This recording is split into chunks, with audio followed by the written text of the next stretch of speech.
Mis amadísimos hermanos, hoy estamos en nuestro día 192 por la absoluta, total y completa misericordia del Señor. Y por esa misma misericordia es que tenemos su palabra y la obra de Cristo en la cruz, redimiéndonos de nuestros pecados. Por eso en agradecimiento tenemos que serle obedientes. Esa es nuestra manera de adorarle, de agradecerle por habernos salvado de nuestros pecados. En este sentido, vamos a comenzar hoy hablando de los primeros tres capítulos como un todo, los hemos reunido para darles algunas sugerencias de cómo abordarlo. En primer lugar, tenemos que observar en el capítulo 14, 15 y 16 de Proverbios las enseñanzas sobre ser y hacer y sobre no ser y no hacer. Esta es la manera en que hemos entendido estos capítulos y que les sugerimos que ustedes pueden acercarse a ellos. Leerlos muy bien, leerlos si es posible varias veces, escucharlos y luego tomar papel y lápiz para meditar en el significado inconmovible de cada una de las verdades aquí enseñadas. Cuando hablamos de significado inconmovible, no estamos haciendo otra cosa que aludir a las verdades eternas, que son pasajeras, que son eternas, que no son pasajeras, que van más allá de lo terrenal, de lo que acabará algún día. Verdades que van a acompañarnos en nuestro caminar en la obediencia a la palabra.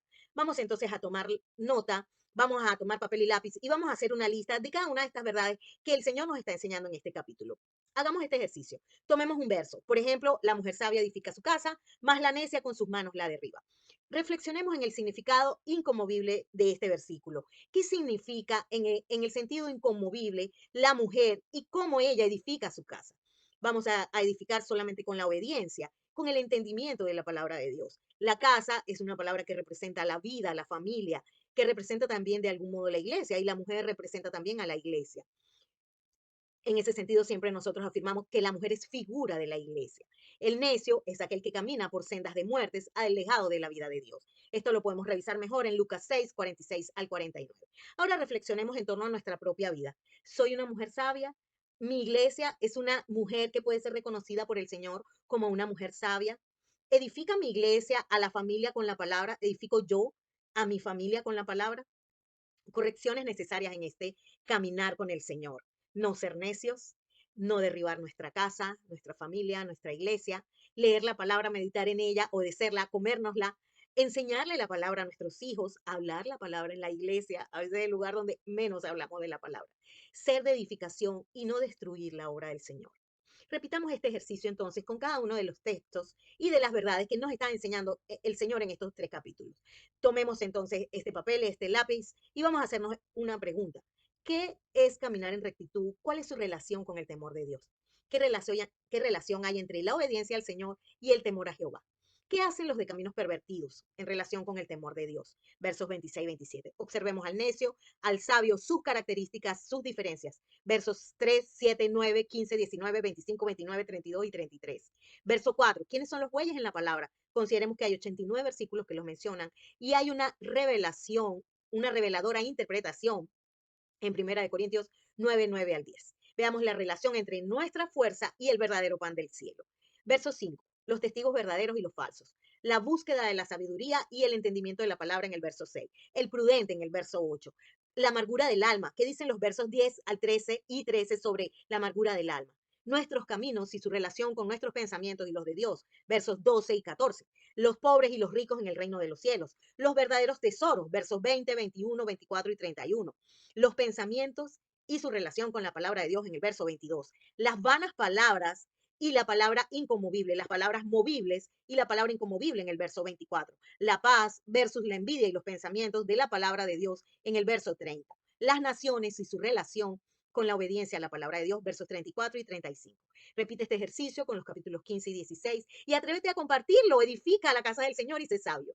En Proverbios 17 solamente vamos a conversar sobre una pregunta. ¿Podemos juzgar adecuadamente al necio y al sabio? ¿Está esto bien o es pecado? Veamos en 1 Corintios 2, 14 al 16 y precisemos lo que nos enseña este capítulo sobre el necio. El necio tiene una casa llena de contiendas, él comienza la discordia, se enreda en ella, ama la disputa, da mal por bien, por eso no se apartará el mal de su casa. Está atento al labio inicuo, es mentiroso, escucha la lengua detractora, escarnece al pobre, afrenta al Señor, divulga la falta del otro, se alegra de la calamidad y no quedará sin castigo. No le conviene la altilocuencia, dice el Señor. Practica el soborno y a donde quiera que se vuelve con su soborno haya prosperidad. No le aprovecha la reprensión ni con 100 azotes. Es rebelde, no busca sino el mal.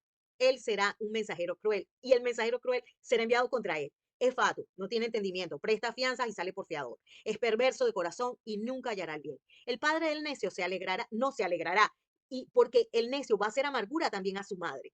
Tiene un espíritu triste que seca los huesos. Mientras que el sabio es prudente, se enseñorea del hijo que deshonra y con los hermanos compartirá la herencia. Se enseñoreará del hijo que deshonra y con los hermanos compartirá la herencia.